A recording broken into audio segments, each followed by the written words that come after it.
Hey, it's Ron, and I've been thinking a lot about some of my piano teachers these days, in particular Billy Taylor, who I was fortunate enough to study with in the 1980s. Great jazz musician, great person. And there's one phrase that he would use a lot that I wanted to speak about because it's been misunderstood. Billy would often say that, quote, jazz is America's classical music. And if you see interviews or read interviews with him, he said it a lot. And I heard him say it a lot too in lectures and in classes and things. He often didn't go further. He would just say that. You know, he was a very smart man and he knew what he was saying. And the reason I'm bringing this up is because I've read over the years blog posts and articles where people criticize him for that. And they say, you know what? Jazz doesn't need to be compared with European classical music to be validated. And they're basically saying that he only said that to raise the status of jazz, and that jazz doesn't need that. It has status and validation without it.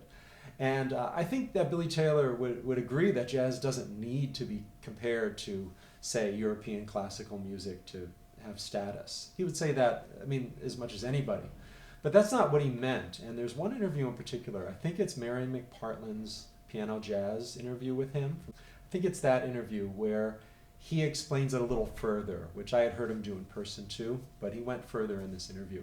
He said that jazz is America's classical music in the sense that Europe has a classical music, India has a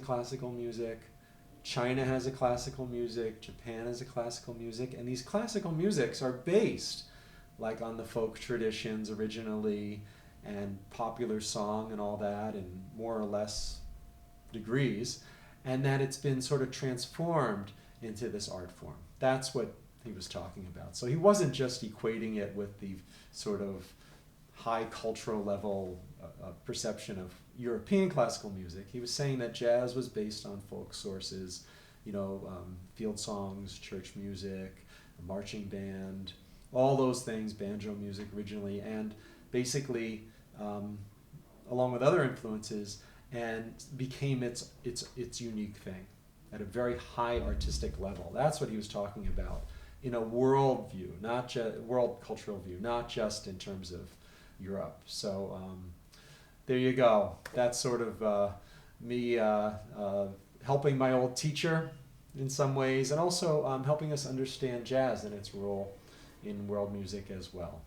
So I'll just play a little jazz to end here. Let's see.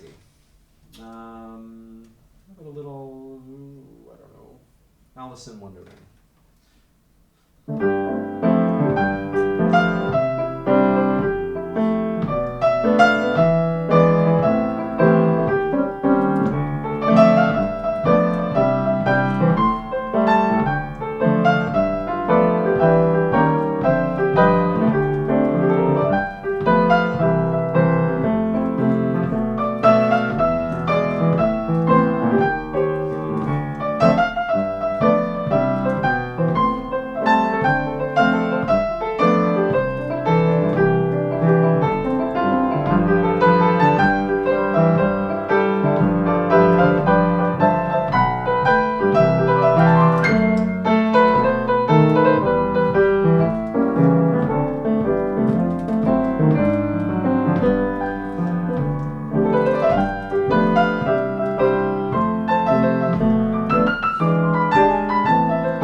Good luck with your own music.